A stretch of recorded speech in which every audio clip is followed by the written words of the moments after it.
Fala meu povo, tudo bem? Eu sou o professor Renato Amigo, seu professor de Química. É com muito prazer que eu te convido hoje para assistir a 31ª aula do segundo bloco de aulas, o bloco das aulas de Físico-Química. Se você quiser maiores informações sobre todo o nosso projeto, acesse o nosso site, o www.quimicadoamigo.com.br, e lá você obtém maiores informações sobre os 3 blocos de aula: Química Geral Inorgânica, Físico-Química e Química Orgânica. Além disso, no nosso site você ainda encontra informações sobre o 4º bloco, os Dicas do Amigo, links interessantes, orientações de estudos e uma série de listas de exercícios, as quais você faz o download gratuitamente, resolve no conforto do seu lar. Na sequência a gente posta aí videoaulas com as resoluções comentadas, para que você aprenda a química aí de uma maneira completa, beleza? Então seja muito bem-vindo, muito bem-vinda para a nossa sequência de aulas de equilíbrio. Na aula passada a gente falou sobre o equilíbrio iônico, né? O nosso Ki, que se for um equilíbrio voltado para os ácidos, a gente pode chamar também de Ka,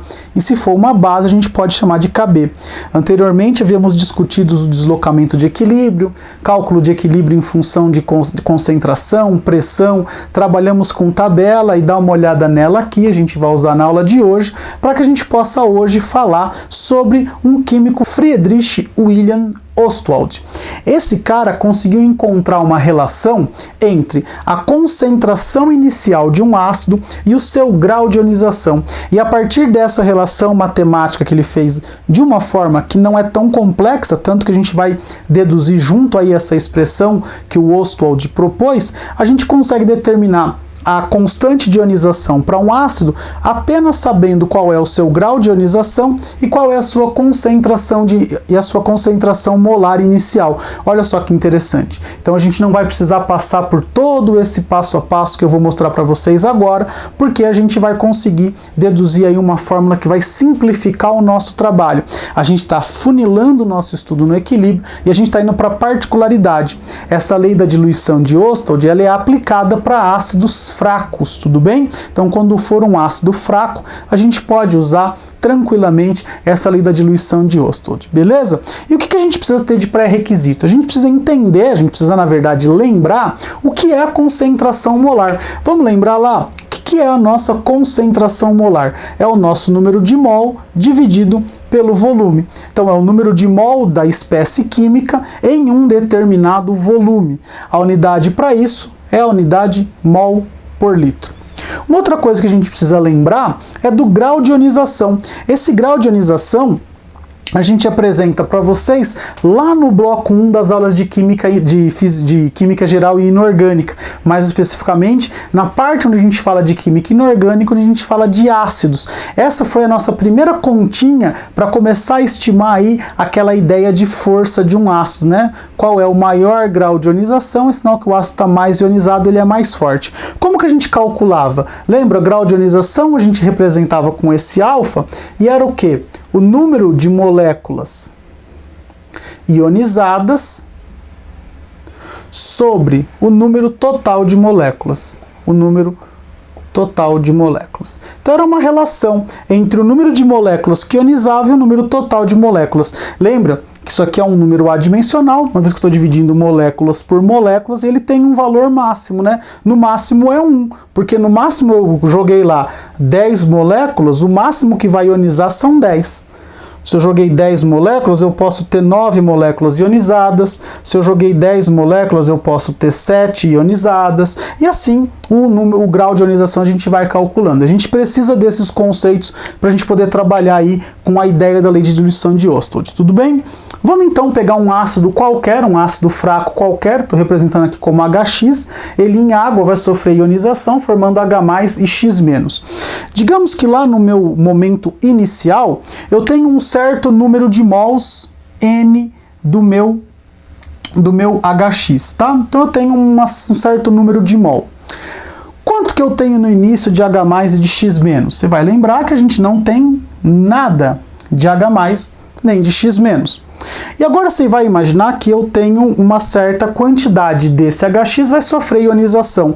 Como que eu determino isso? Eu posso pegar o grau de ionização e multiplicar pelo número de mol, concorda comigo?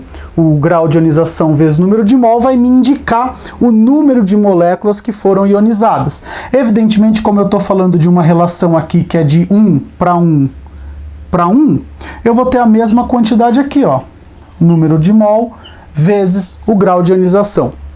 E numa situação de equilíbrio, eu vou ter o número de mols inicial, menos o grau de ionização vezes o número de mol inicial.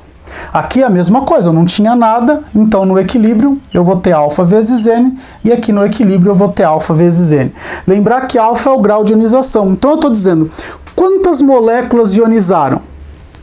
Se eu tenho o número total de moléculas vezes o número de moléculas que o grau de ionização, eu vou ter exatamente o número de moléculas que ionizaram. Beleza? Olha só então o que eu fiz. Eu não quero descobrir quantas moléculas ionizaram. Eu peguei o número total de moléculas e multipliquei pelo grau de ionização. Beleza?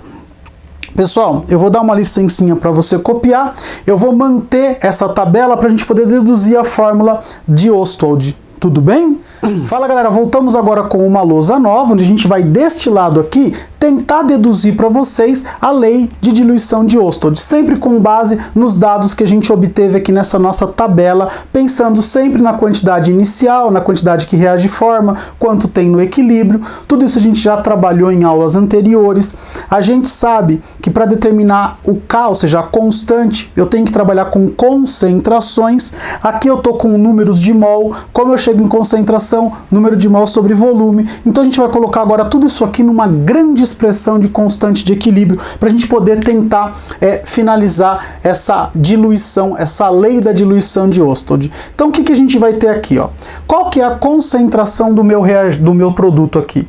Então é alfa vezes N sobre volume. A gente vai colocar aqui então, ó, alfa vezes N sobre volume vezes alfa vezes N sobre volume. Estou aqui com meus dois produtos aqui, tá bom? H+ e o X-. E aqui, quem é o meu reagente? Olha o meu reagente, N menos alfa vezes N sobre volume. Então a gente vai ter aqui, ó, N menos N alfa, eu só inverti ali, N alfa, alfa N dá na mesma, dividido pelo volume. Pessoal, o que dá pra gente fazer aqui para simplificar? Então a gente vai tirar esse denominador daqui, a gente vai passar ele para lá invertendo, e eu já vou colocar esse N aqui em evidência, tudo bem? Como que eu vou fazer isso? Vamos lá, o nosso KC vai ser igual, olha só, essa parte aqui de cima eu vou copiar, alfa vezes N vezes alfa vezes N, esse volume aqui vai passar para cá, não vai? Vezes o volume, olha só que interessante. Agora aqui embaixo, quem vai ficar? Os dois V's aqui, né, ó, V vezes V, e eu já vou colocar isso aqui em evidência. Como que eu coloco isso em evidência? N que multiplica 1 menos alfa. Vamos ver se isso aqui dá certo? Quanto que é N vezes 1? Dá o próprio N, né? Quanto que é N vezes alfa? Dá N vezes alfa.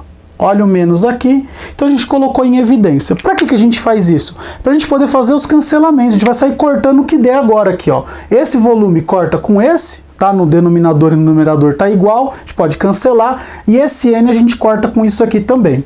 Olha só o que está sobrando pra gente, ó. Vamos escrever aqui o que sobrou na nossa expressão. Eu tenho aqui dois alfas, né? Então eu tenho aqui em cima aqui, ó, no nosso numerador, eu tenho N e eu tenho alfa ao quadrado, que é alfa vezes alfa, tudo bem? E o que a gente tem no numerador? A gente tem V e a gente tem 1 menos alfa. Tranquilo até aqui? Pessoal, o que é número de mol sobre volume? Lembra que número de mol sobre volume não é a concentração molar? Então olha só que interessante. A gente chega que o nosso Ka, porque a gente está falando de um ácido, tudo bem? O nosso K vai ser igual ao quê? Ó? A concentração molar vezes alfa ao quadrado dividido por 1 menos alfa, tá? Você ainda pode encontrar essa lei de diluição assim, ó. O nosso Ka é igual a molaridade vezes alfa ao quadrado dividido por 1 menos alfa. Olha só que interessante. Essa aqui é a lei de diluição de Ostwald. Você só precisa conhecer a concentração inicial do ácido e o seu grau de ionização. A gente tem um caso particular. Quando o ácido for fraco, quando o ácido for muito fraco, que é o quê? É o alfa menor que 5%, né? Ou seja, o alfa menor que 0,05. O que a gente tem? Pessoal, 1 menos 0,05, 0,04, 0,03 dá quase 1. Então a gente pode dizer que para os ácidos fracos, 1 menos alfa é aproximadamente igual a 1. Por quê? Esse alfa é tão pequenininho que ele não vai influenciar. Então, quando for um ácido fraco, a gente pode simplificar mais ainda o negócio. O K, KI, KA, KC, tanto faz, ele pode ser igual à nossa concentração vezes o nosso grau de ionização ao quadrado. Então olha lá, lei de diluição de Ostwald e o caso particular de um ácido muito fraquinho, quando o grau de ionização é menor que 5%, ou seja, o nosso alfa é menor que 0,05. É evidente que você não precisa passar por todos esses passos, você já pode jogar direto essas duas expressões, mas eu acho injusto vir aqui e jogar na lousa essas duas expressões e você que se vire para entender. Não, eu preferi mostrar para vocês aí o passo a passo com base nas nossas tabelinhas. Portanto, os exercícios que vão envolver a lei de diluição de Ostwald, tanto a gente pode fazer aqui por tabela, dá um pouco mais de trabalho, como a gente pode usar direto as expressões, beleza? Pessoal, com isso a gente finaliza aí mais uma aula aqui no nosso canal. Eu espero que se você chegou até aqui e você gostou da aula, por favor, clique aí no botão curtir, clique aí no joinha. Se você achou que essa aula foi interessante para você, por favor, ajude a divulgação do canal, compartilhe com seus amigos aí nas suas redes sociais essa nova opção para o estudo da química. Isso mesmo, tem mais uma opção agora na internet, opção 100% gratuita.